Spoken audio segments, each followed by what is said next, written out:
इस वीडियो को स्टार्ट करने से पहले मैं एक जल्दी से आपको बताने वाला हूं कि मैंने पिछली वीडियो में ही आपको बताया है कि पेपर के जीएसएम के बारे में, जीएसएम क्या होता है, जो जीएसएम लिखा होता है वो उसका मीनिंग क्या होता है, वो मैंने पूरा का पूरा पिछली वीडियो में आपको अच्छे से समझाया, विद एग्जाम्पल समझाया। दोस्तों अगर जिनको इनके बारे में कोई भी क्वेश्चन है तो वहाँ उस वीडियो को जरूर देख लें। चलिए तो स्टार्ट करते हैं अगला वीडियो। जो आज का वीडियो है वो है पेपर टाइप्स। आप जैसे कि स्क्रीन पे देख रहे हैं, अनकोटेड और कोटेड पेपर, दो तरह के मेनली पेपर होते हैं। पेपर बहुत तरह के होते हैं और भी, लेकिन मैं यहाँ पे कोटेड और अनकोटेड जो मेनली हैं कैटेगरी है उनको बताने वाला हूँ। अनकोटेड पेपर तो वो सभी पेपर्स हैं जो कि नॉर्मल पेपर हैं। ओके चलिए, जो प्रिंट मीडिया के लिए हम यूज़ करते हैं, सबसे बेसिक पेपर A4 शीट जो पेपर होता है, या इसी तरह के और पेपर होते हैं, नोटबुक के पेपर होते हैं, वो सारे अनकोटेड पेपर होते हैं। ओके, नेक्स्ट जो कैटेगरी है वो कोटेड पेपर्स। तो कोटिंग की होती है। कोटेड का मतलब ये है कि जो पेपर छप जाता है, अनकोटेड जो पेपर होता है उसके ऊपर कोटिंग की होती है, किसी न किसी केमिकल की, किसी चीज़ की, कुछ ना कुछ मटेरियल होता है जिसकी कोटिंग कर दी जाती है उसके ऊपर, जिससे कि उसके ऊपर अपना ही एक ग्रेस आने लगता है, ग्लोसी टाइप का या कुछ इस तरह का। चलिए, तो कोटेड पेपर जो होते हैं वो तीन तरह के यहाँ मैं दिखा रहा हूँ मेनली, जो हैं मोटे मोटे तौर पे। वो है coated gloss laminated paper, coated matte laminated paper, coated with silk laminated paper. चलिए, तो इन तीन कैटेगरीज के बारे में एक एक करके जल्दी से हम यहाँ जान लेते हैं। उससे पहले मैं आपको बता दूं कि कोटेड और अनकोटेड में फ़र्क जो आप स्क्रीन पे देख रहे हैं उस तरह का ही होता है। जैसा कि आप देख रहे हैं अनकोटेड और कोटेड लिखा हुआ है, तो कोटेड और अनकोटेड ये सब चीज़ें आप जब भी मार्केट से कोई भी पेपर का बंडल लेते हो तो वहाँ उसके ऊपर इस तरह की चीज़ें लिखी होती है, मैंशन की होती है। जो अभी आप पेपर देख रहे हो 300 GSM, 350 GSM, उसके बारे में पिछली वीडियो में मैं बता चुका हूँ ऑलरेडी। तो यहाँ पे कोटेड और अनकोटेड में आप डिफरेंस देख रहे हैं, देखने में भी पता लग रहा है अनकोटेड जो पेपर है वो सिंपल पेपर है, खुरदरा पेपर है, और मतलब रफ सा पेपर है, उसके ऊपर किसी भी टाइप की कोटिंग नहीं की गई है। और अगर अपने लोकल लैंग्वेज में देखें तो पॉलिशिंग नहीं की गई है उस पेपर के ऊपर। तो पॉलिश करने के बाद जो चमक आती है वो कोटेड की होती है। चलिए, तो ये जो मेन डिफरेंस तो ये हो गया। इसके अलावा एक और जो आप डिफरेंस देखेंगे, अनकोटेड पेपर जो होता है वो एक हम कह सकते हैं कि उसके ऊपर कोई कोटिंग नहीं है, इसलिए जब भी हम कुछ भी प्रिंट करते हैं या इसके ऊपर कुछ लिखते हैं तो बहुत ही अगर बारीकी से देखा जाए तो वो चीज़ें फैलती हैं।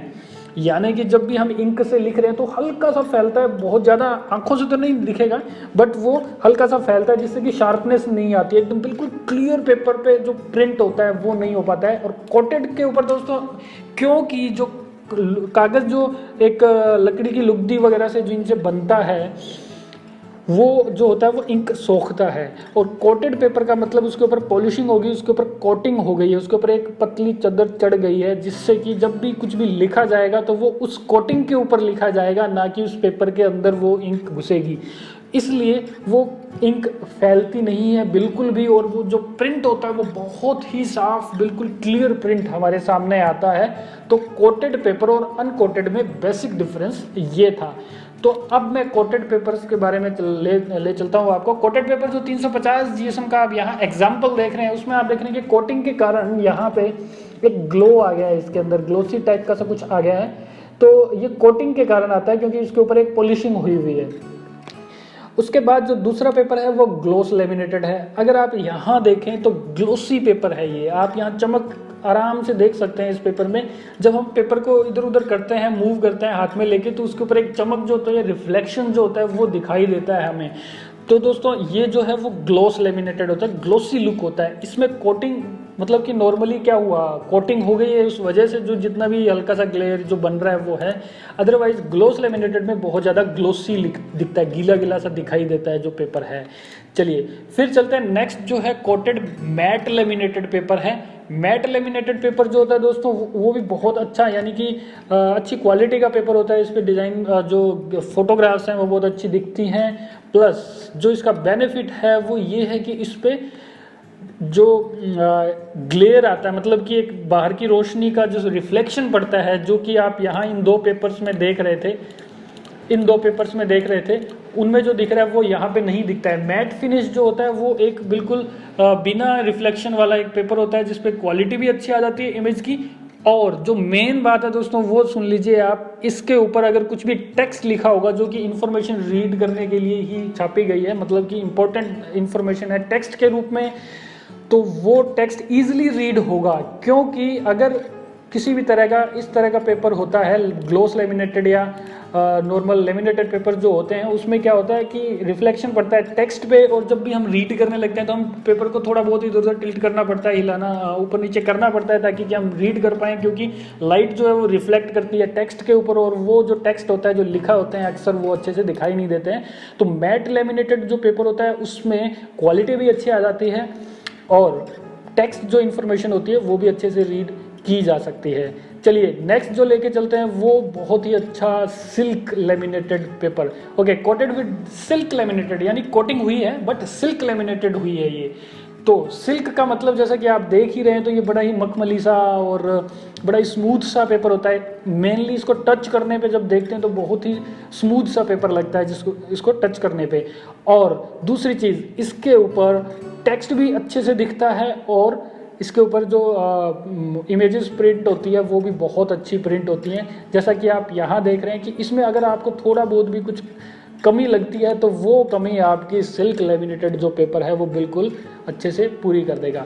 तो दोस्तों इसके बाद बहुत सारे और भी टाइप्स हैं पेपर्स के अगर देखा जाए तो, जैसे कि टेक्सचर वाले होते हैं। आप जो यहाँ एग्जांपल देखते हैं कि पेपर के ऊपर टेक्सचर लगा हुआ है। एक वाटरमार्क वाले भी पेपर होते हैं जिनके अंदर ही वाटरमार्क लगा होता है। ट्रांसपेरेंट टाइप के भी पेपर्स होते हैं। यहाँ दोस्तों मैं प्लास्टिक शीट्स की बात नहीं कर रहा हूँ, मैं पेपर की ही बात कर रहा हूँ। इसके अलावा एम्बोस्ड भी होते हैं, जैसे कि आप यहाँ देख रहे हो उनके ऊपर कुछ शेप्स जो हैं वो उभरी हुई हैं, बाहर उभरी हुई शेप्स हैं। तो इसका मतलब ये है कि ये एम्बोस्ड पेपर है। तो कुछ इस तरह के भी पेपर्स होते हैं। उसके अलावा मेटेलिक शीट्स भी होती हैं, ब्रॉन्ज और सिल्वर गोल्डन लुक वाली। कुछ पेपर के ऊपर कोटिंग लगी होती है उस तरह की, एक पतली सी एक चमक के लिए, और कुछ के ऊपर वो पेपर का कलर ही कुछ इस तरह का बनाया होता है कि वो उस तरह का इफेक्ट देता है। उसके अलावा दोस्तों प्योर मेटल की भी शीट्स आती ही हैं, और कार्डबोर्ड्स, हार्ड जो प्रेस्ड कार्डबोर्ड्स होते हैं, जैसे कि आप यहाँ देख रहे हैं कुछ इस तरह की मोटी शीट्स भी होती हैं। तो दोस्तों ये थे हमारे पेपर के टाइप्स की पेपर कितने तरह के होते हैं। इसके अलावा दोस्तों मैंने मेरे चैनल पे और भी वीडियोस पोस्ट किए हैं। अगर आप प्रिंट मीडिया से जुड़े हैं तो आप पेपर साइज़ के बारे में, कितने अलग अलग टाइप के साइजेस होते हैं, A3 A4 ये कौन कौन से साइज़ होते हैं, ये कब यूज़ होते हैं, किस तरह से यूज़ होते हैं, और ब्रोशर्स वगैरह बनाने के लिए किस तरह के टेम्पलेट यूज़ करें, क्या साइज़ यूज़ करें, कैसे डिज़ाइन करें, वो सारी चीज़ें मैंने मेरे यूट्यूब चैनल पे बताई हुई हैं। इसके अलावा भी मैं आने वाले टाइम में बहुत सारी वीडियो पोस्ट करने वाला हूँ। तो दोस्तों आप मेरे YouTube चैनल को सब्सक्राइब जरूर कर लीजिए जिन्होंने नहीं किया है, और घंटे के निशान पे भी पास में जो बेल का आइकन आ रहा है उस पर भी क्लिक कर लीजिएगा, ताकि मैं जब भी कुछ भी वीडियो इन्फॉर्मेशन वाली आपकी यहाँ पे पोस्ट करूँ तो आपको उसका नोटिफिकेशन आ जाए और आप उसको वीडियो को देख सकें। तो दोस्तों आज के लिए इतना ही, धन्यवाद।